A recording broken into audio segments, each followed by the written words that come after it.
if you're not pushing at least some people away with the way that you're marketing your web design business, I bet you're only making like half the revenue that you could be making right now. How do I know? Because this exactly happened to me. So I thought that I was marketing my business, but I wasn't really doing that. I got stuck in this trap where what I was really doing was that I was relying on other people to market my business for me. And that was half of the problem, because that meant that everything was so inconsistent. I wasn't in control of my lead flow. It was very seasonal. And then I even found myself kind of even getting angry at my friends for not sending the referrals in like they said they would. We'll talk about that in just a second. But the other problem was, even when I was getting leads coming in, I was getting low margin work. Not necessarily low ticket work. Like, some of the projects were pretty decent, but it was low margin work. And because it was low margin work, I was robbing myself of like half my revenue, but I was also robbing my clients of getting better results too. So let's take a look at all of that, because what I really want to talk about are the margins, because that's the most important part. But in order to get to the margins, we have to think about the marketing first. So what I was doing, and I think a ton of other web designers fall into this trap too, because it works a little. Like, you get some clients from it, so it's not like it doesn't work at all, which is why it's so dangerous, because you can get stuck in it for years like I was.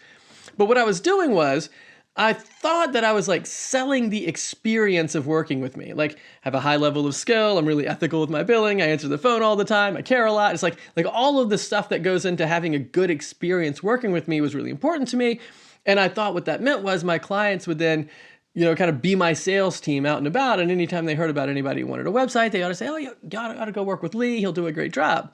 And in fact, I even tried to scale that out a little bit. So not only were my past clients kind of referring me, but I joined a networking group, like a BNI group. And I just had, I don't know, half a dozen of different like small business friends out there that were kind of trying to be my sales team as well. And it just wasn't working. It wasn't working consistently. And so I remember at one point, I was so frustrated. I was so angry. I was like stomping around the house. Like, I wasn't getting the leads that I needed. And I was getting angry at all these people that were supposed to be sending me referrals. Like, they literally said, we've got referrals to send you. And I remember like shouting at my wife about all of this stuff. I was like, if just half the people would send half the referrals they said they would, just a little bit, right? Then we would have more leads than we know what to do with. And so here I am, like, getting angry at like my friends for not doing my marketing for me, which is nuts, right? Like, that's crazy, but I didn't know what else to do. And they said that they were going to be sending referrals. And it was like, my business was relying on that, and I couldn't make it work. And those were the two problems. It was like inconsistent leads coming in from referrals, when it's not their problem to get my leads for me. It's my problem to get my leads for me. But then on top of that, this hidden problem of when I did get leads, they were asking me for low margin work. So here's what I mean by margin. In order to have high margin work, what I want to do is I want to increase the value of the outcome so that I can charge more for it, while also decreasing the effort it takes to get there. So everything's more efficient, right? So like increased outcome, increased efficiency, so like reduced time to implement. And that's how you kind of pull those margins apart. And of course, the opposite is quite the opposite. It's like barely passable results and maximum effort to get there, and you're just kind of scooching by on extraordinarily thin margins. And what I was noticing was that all of my clients were basically these low margin clients, because everybody's asking me to do random stuff, right? So like, when I was getting these referrals from everybody, especially when I would go to like these networking groups like BNI or whatever, I kind of got to be known as like the internet guy, the web guy. Like, anything that was even tangentially related to the internet, like, that was sort of in my domain. And so like, people are like, yeah, my email client's not working right. Can you help me with my email? Or my Wi-Fi network is messed up, and my printer doesn't work. It's like all of this random stuff that had nothing to do, or almost nothing to do, with what I wanted to be doing. That's the kind of stuff that people are asking me for. And it's entirely my fault. It's my fault because I wasn't defining what it is that I actually do well enough for other people to actually want it, right? And so kind of what I think was going on in my mind was, I needed the leads, I needed the referrals so badly that I didn't want to shrink my opportunity, because I thought, well, I could do the other stuff and I need the revenue, so I might as well do it. And the problem with that, though, is for years, for almost like 10 years, I was stuck in this situation where I had radically inconsistent leads and the leads were low margin, which was robbing me of like half the value of my business, maybe more.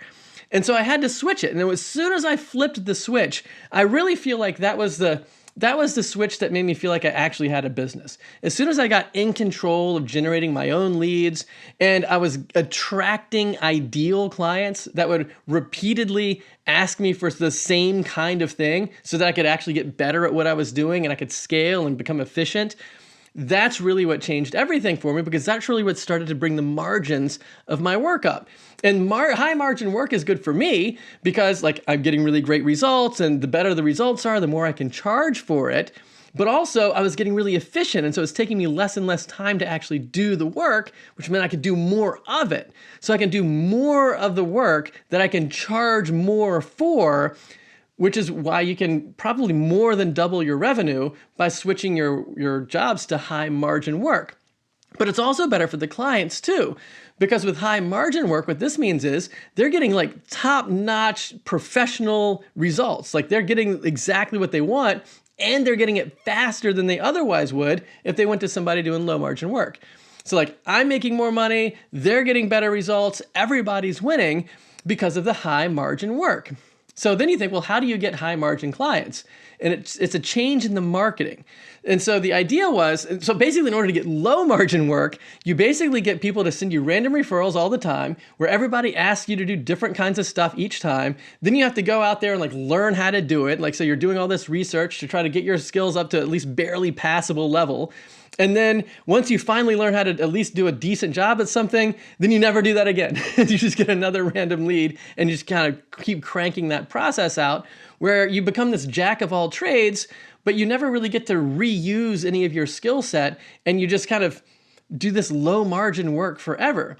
And so the fix for that though is when the leads come in, I want them to ask me to do the same thing over and over so I can get really, really good at it, so I can make my results get better and better and better, while at the same time making my systems and processes more and more efficient so I can get great results with less time and effort, and that pulls the margins out.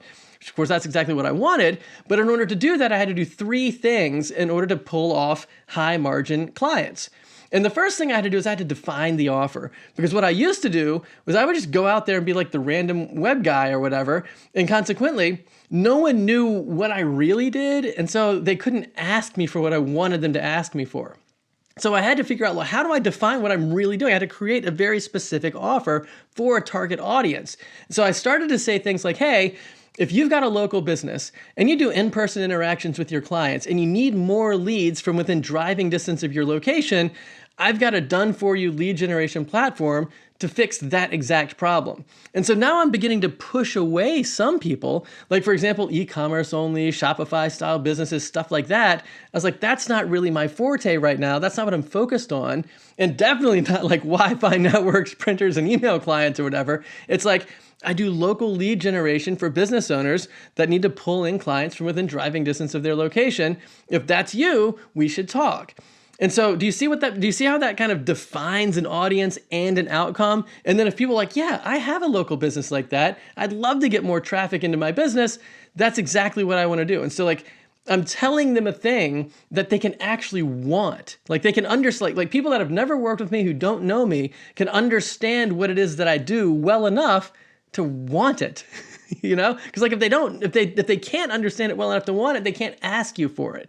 And then so as soon as your marketing dials that in, it can't help but to push some people away while pulling other people in.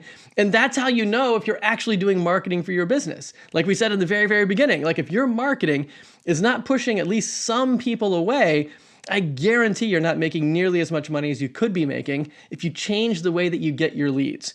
And that's what I did for my business. So the very first thing I did is I defined an offer, like right on down to the bottom, like exactly how I was going to implement the offer, who it's for, what the outcome is.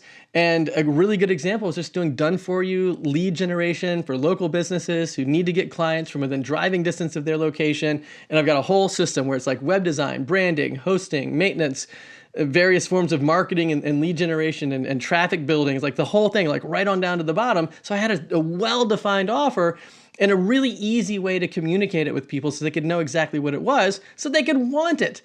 So the offer was thing number one. Thing number two is I needed a lead generation system where I'm doing the marketing. I'm not just relying on referrals. Although I will also say that as soon as I started to make this change and I got to be known as the local lead guy, that changed all of the other relationships that were sending in leads my way. Because basically what I did was I taught other people how to articulate my offer. So it was like, who do I help and what do I help them get? Not so much what's technical stuff that I do. And I found that that made it so much easier for other people to refer quality leads to me, like the types of leads I actually wanted. But more important than that, I knew how to go out and get my own leads, and all of the referrals were just like bonuses, like just, icing on the cake. And what was really driving my business was my own funnel. So that's the second thing I needed. I needed a funnel. And by funnel, I don't mean like click funnels or whatever. I just mean like a systematic approach to finding the people that you actually want to work with and grabbing their attention so they actually book a phone call with you. So you're getting phone calls. So that's the funnel that I'm talking about. And then the third component was, okay, well, now that I'm getting these phone calls, how do I actually take the conversation from like a lead generation conversation all the way up to a paying client in like one call? Like, I don't want to have lots of calls and do lots of strategy and all this other stuff. I want to be able to get on the phone with someone and either convert that person to a paying client, or if for whatever reason it's not a good fit, I want to be able to say, hey, you know what, this isn't actually a good fit. I don't want to get stuck in this low margin work. I want to be able to pass that person on to somebody else, or at least just say, hey, I'm sorry, this isn't going to be the right fit. And that way, you've got this 3-step process where you have the offer, you have the funnel, and then you have the onboarding process, like the close, so to speak. And with those 3 things, now you're pulling high margin work, meaning that the outcomes are getting up and up and up and getting better and better and better, because every time you get a client, you're repeating the process, you're refining the system, the outcomes are getting better, which means you can charge more for it. And the process of generating that outcome is getting more and more streamlined and efficient, so the time is going down and the effort is going down. So you're pulling those margins out. And that is such a huge eye-opener. Like, that's exactly where you want to be. And that way you can double your revenue without having to hire employees or anything like that, just by being more efficient with the business you already have. And it all boils down to, how are you marketing the business? Are you doing it in a way where you're in control of your lead flow and you're attracting the types of clients you want while at the same time pushing away the low margin work? Or are you relying on other people to do your marketing for you, and who knows what you're going to get? So like, my huge encouragement for right now is kind of like looking at that connection between marketing and margins. Because like, for me, man, that was one of the most eye-opening realizations I have with my whole business. So check the link in the description if you want any help building your offer and generating your funnel and kind of getting the system for the close. Let me know. We can work together in Blue Theory. That's basically what Blue Theory is all about, getting you those 3 things. Or check out this next video and I'll show you how this super common advice almost sunk my business before it was too late. So check that out, and that was crazy.